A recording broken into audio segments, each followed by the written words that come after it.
आज से लगभग लाखों वर्ष पहले सत्ययुग में अवंतिका यानी कि आज के उज्जैन कहे जाने वाले नगरी के समीप रत्नमाल पर्वत पर स्थित एक गुफा में दूषण नामक असुर का वास था। पर एक असुर होते हुए भी उसकी शक्तियां सीमित थी और यही कारण था कि सिर्फ रत्नमाल पर्वत के अलावा उसका आधिपत्य और प्रकोप कहीं और था ही नहीं। प्रदूषण दिन रात सिर्फ अवंतिका ही नहीं बल्कि पूरे पृथ्वी में अपने राज्य विस्तार का स्वप्न देखा करता था। उसकी भी कामना बाकी ताकतवर असुरों की भांति पूरे संसार में राज्य करने की थी और वह भी ताकतवर असुरों की भांति प्रकृति को भोगना चाहता था। पर उसे भूतकाल में हुए बाकी असुरों के दुस्साहस का परिणाम भी ज्ञात था। उसने एक असाधारण और बेजोड़ शक्ति की प्राप्ति के लिए ब्रह्मदेव की तपस्या करने का निर्णय कर लिया। फिर दूषण रत्नमाल पर्वत के जंगलों में ही ब्रह्मदेव की तपस्या में लीन हो गया। उसने लगातार कई वर्षों तक ब्रह्मदेव की घोर तपस्या की। कई दशक बीतते चले गए पर ब्रह्मदेव अब तक प्रकट न हुए। पर दूषण ने भी हिम्मत न हारी और वह लगातार तपस्या में लीन रहा। फिर एक दिन वह घड़ी आ ही गई जब ब्रह्मदेव दूषण से प्रसन्न होकर रत्नमाल पर्वत पर प्रकट हुए और दूषण को घोर तपस्या से जगाकर अपना इच्छुक वरदान मांगने को कहने लगे। जिसके बाद दूषण ने ब्रह्मदेव को अपना अभिवादन देते हुए उनसे अपना मुंह मांगा वरदान देने के लिए वचनबद्ध करने लगा। जिसके बाद ब्रह्मदेव ने विवश होते हुए दूषण को मुंह मांगा वरदान देने का वचन दे बैठे। फिर यह सुन दूषण ने ब्रह्मदेव से त्रिदेवों के ही समान शक्तिशाली हो जाने का वरदान मांगने लगा। जिसके बाद ब्रह्मदेव आश्चर्यचकित हो उठे और उन्होंने इसे नामुमकिन बताया। जिसके बाद दूषण ब्रह्मदेव को वचनबद्ध होने की दुहाई देने लगा। फिर ब्रह्मदेव भी धर्म संकट में पड़ गए और साथ ही गहरी सोच में भी काफी देर तक चिंतन करने के बाद ब्रह्मदेव ने दूषण को त्रिदेवों के ही समान अत्यंत ही शक्तिशाली हो जाने का वरदान दे दिया। पर साथ ही अपनी शक्ति का दुरुपयोग शिव भक्तों पर न करने की चेतावनी भी दे दी। जिसके बाद दूषण ने ब्रह्मदेव को किसी भी प्रकार का कोई परामर्श न देने की बात कहकर जोरों से ठहाके लगाता रहा। फिर यह सुन ब्रह्मदेव मुस्कुराते हुए रत्नमाल पर्वत से अंतर्धान हो गए।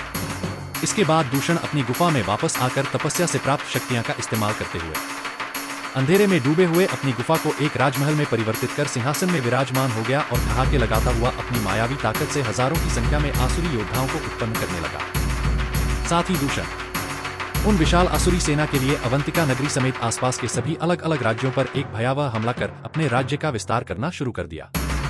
उसने अपने हमले के दौरान अनगिनत राजाओं समेत उनके तमाम सैनिकों को बड़े ही क्रूर तरीके से मौत के घाट उतार दिया। दूषण ने बेहद कम समय में ही अवंतिका समेत कई राज्यों और कबीलों को अपने अधीन कर लिया था। यहाँ तक कि उसकी शक्तियां से प्रभावित या भयभीत होकर पाताल लोक के कई असुर भी उसके साथ संधि कर चुके थे। समय के अनुसार दूषण का प्रभाव और ताकत इतना बढ़ चुका था कि उसकी नजर जिस राज्य पर पड़ जाती वहां के राजा बिना युद्ध लड़े ही भयभीत होकर अपना राज्य दूषण को सौंपकर अपनी जान बचाकर काफी दूर चला जाया करते और जो राजा ऐसा ना करते उनको दूषण युद्ध में परास्त कर मौत के घाट उतार दिया करता। साथ ही उनके राज्य समेत उनकी रानियों पर भी अपना अधिकार कर लेता। दूषण के इसी क्रूरता के कारण उसे सारा संसार काल के नाम से भी जानने लगा था। समय यूं ही बीतता गया और तमाम राज्यों को लगातार जीतने के साथ साथ अब उसकी नजर भगवान की पूजा पाठ कर रहे तमाम ऋषि मुनियों पर जाने लगी। भगवान की पूजा पाठ करता देख वह साधु संतों से ईर्ष्या करने लगा था। उसने सोचा कि जब पूरा राज्य उसके अधीन है और वो स्वयं ही त्रिमूर्ति की भांति अत्यंत शक्तिशाली भी है तो यहाँ भगवान की ही जय जयकार क्यों? जय जयकार तो सिर्फ दूषण की ही होनी चाहिए क्योंकि वही तो है सबका कर्ता धर्ता। जिसके बाद दूषण ने अपने आसुरी सैनिकों को अपने अधीन राज्यों में ऋषि मुनियों और प्रजा द्वारा हो रहे सभी भगवान के पूजा पाठ को बंद करवाने का आदेश दे दिया। इसके बाद दूषण की आसुरी सेना साधु संतों के साथ साथ सभी प्रजा को भी भगवान की पूजा पाठ तत्काल ही बंद करने के लिए दबाव डालने के साथ साथ भयभीत भी करने लगे और जो इसका विरोध करता दूषण उसके समक्ष स्वयं ही आकर उसका काल बन जाता और उसे मौत के घाट उतार देता। ये सिलसिला यूं ही कई महीनों तक ऐसे ही चलता रहा। जिसके बाद दूषण अपने अधीन राज्यों में भगवान की पूजा पाठ और यज्ञ को पूरी तरह से बंद करवा चुका था। जिसके बाद उसकी छाती काफी चौड़ी हो चुकी थी और उसका आत्मविश्वास जोरों से ठहाके लगाया जा रहा था। पर वहीं दूसरी तरफ अवंतिका नगरी में ही 4 ब्राह्मण भाई जो कि महादेव के परम भक्त थे उन्होंने महादेव की पूजा पाठ और यज्ञ बंद नहीं की बल्कि दूषण समेत उसकी आसुरी सेना से बिना डरे उसके नाक के नीचे ही अपने पूजा पाठ और यज्ञ को यूं ही जारी रखे हुए थे। दिन यूं ही बीतते गए और एक दिन दूषण को उसके गुप्तचर द्वारा उन 4 ब्राह्मण भाइयों के द्वारा हो रहे महादेव के पूजा पाठ एवं यज्ञ के बारे में पता चला। जिसके बाद वह गुस्से में आग बबूला हो उठा। फिर उसने ब्रह्मदेव के वरदानी शर्त को ध्यान में रखते हुए अपने कुछ आसुरी सैनिकों को उन 4 शिव भक्त भाइयों को तत्काल ही महादेव की पूजा पाठ और यज्ञ को सिर्फ रुकवाने और कड़ी चेतावनी देने का आदेश दे दिया। जिसके बाद दूषण के आसुरी सैनिक उन 4 ब्राह्मण शिव भक्त भाइयों के समक्ष आ खड़े हुए और थोड़ी नरमी से महादेव की पूजा पाठ एवं यज्ञ को तत्काल ही हमेशा के लिए बंद करने की बात कहने लगे। वे उन 4 ब्राह्मण भाइयों ने उन असुरों को इसके लिए साफ साफ इनकार करते हुए तत्काल ही अपने आश्रम से वापस लौट जाने की बात कहने लगे, जिसके बाद दूषण के आसुरी सैनिक विवशतापूर्वक वहां से वापस रत्नमाल पर्वत की ओर लौट गए। और यहाँ जब आसुरी सैनिक दूषण के समक्ष असफल होकर लौटे और उसे सारी बात बताने लगे तो दूषण के क्रोध का ठिकाना न रहा। वह पूरी तरह से तिलमिला उठा, जिसके बाद उसने उन 4 शिवभक्त ब्राह्मण भाइयों को मौत के घाट उतारने का मन बना लिया और अपनी धारदार तलवार लिए वह जैसे ही अपने महल के बाहर निकला कि अचानक उसे महादेव की एक आकाशवाणी हुई, जिसमें महादेव ने उसे यह गलती न करने की चेतावनी देते हुए इतना कहकर महादेव अंतर्धान हो गए। जिसके बाद दूषण एक गहरी चिंता में पड़ गया और कुछ क्षण वहीं रुककर सोचने लगा। फिर उसने सोचा कि वो तो स्वयं भी त्रिदेवों के समान ताकतवर है, तो फिर एक त्रिदेव से ही क्यों डरना। जिसके बाद दूषण जोरदार हुंकार भरते हुए अवंतिका नगरी की ओर निकल पड़ा और यहाँ अवंतिका में 4 शिवभक्त ब्राह्मण भाई महादेव के यज्ञ में लीन हुए बैठे थे कि तभी वहाँ अतिक्रोधित दूषण का आगमन होता है और 4 ब्राह्मण भाइयों को महादेव की पूजा पाठ तत्काल ही बंद करने की चेतावनी देने लगता है। जिसके बाद 4 ब्राह्मण भाई दूषण को एक कदम भी आगे न बढ़ने और साथ ही वापस लौट जाने की बात कहने लगते हैं। फिर इतना सुनते ही दूषण का क्रोध सब्र के बांध को तोड़ता हुआ फूट पड़ता है और फिर दूषण अपनी धारदार तलवार लिए 4 ब्राह्मण भाइयों पर टूट पड़ता है। दूषण जैसे ही अपनी तेज धार तलवार घुमाए अति तीव्र गति से 4 ब्राह्मण भाइयों के ऊपर प्रहार करने वाला होता है कि तभी अचानक उनके मध्य धरती कांपने लगती है और बेहद तीव्र गति से धरती वहीं फट पड़ती है, जिससे कि दूषण झटके खाता हुआ काफी दूर जा गिरता है। और यहाँ धरती का सीना छेड़कर महादेव महाकाल का रूप लिए धरती से बाहर निकलते हैं और एक जोरदार गर्जना भरते हैं, जिन्हें देख दूषण थर-थर कांपने लगता है। महाकाल के इस प्रलयनकारी रूप को देख दूषण समझ जाता है कि हो न हो ये स्वयं महादेव ही हैं।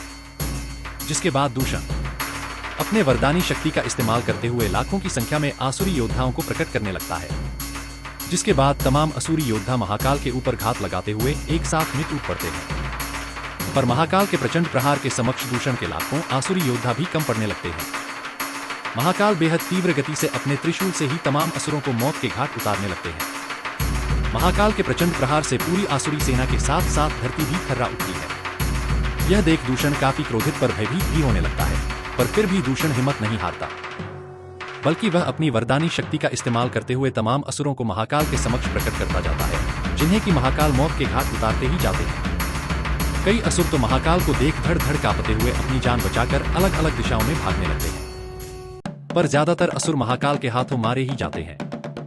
काफी समय तक युद्ध यूं ही चलता रहा, परंतु कुछ क्षण के बाद धीरे धीरे दूषण के सभी मायावी असुरी सेना पूरी तरह से महाकाल के द्वारा समाप्त हो चुके थे।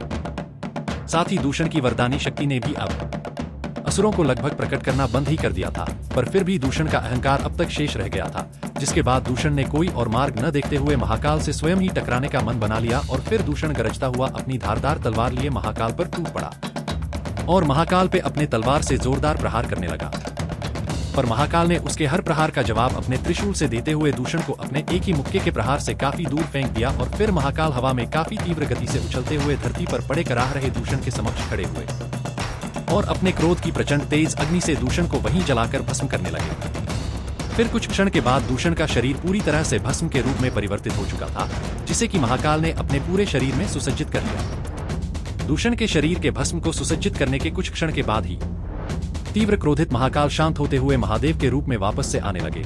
जिसके बाद 4 शिवभक्त ब्राह्मण भाइयों ने महादेव के समक्ष आकर उन्हें अपना अभिवादन और आभार जताया। साथ ही महादेव व महाकाल की जय जयकार लगाते हुए उन्हें अवंतिका नगरी में ही सदैव के लिए बस जाने के लिए प्रार्थना करने लगे। अवंतिका नगरी में अक्सर दुश्मन राज्य के राजाओं का आक्रमण, साथ ही दिन पर दिन सुरों के बढ़ते हुए खतरों को भी 4 ब्राह्मण भाइयों ने महादेव के समक्ष रखते हुए वह प्रार्थना करते ही रहे।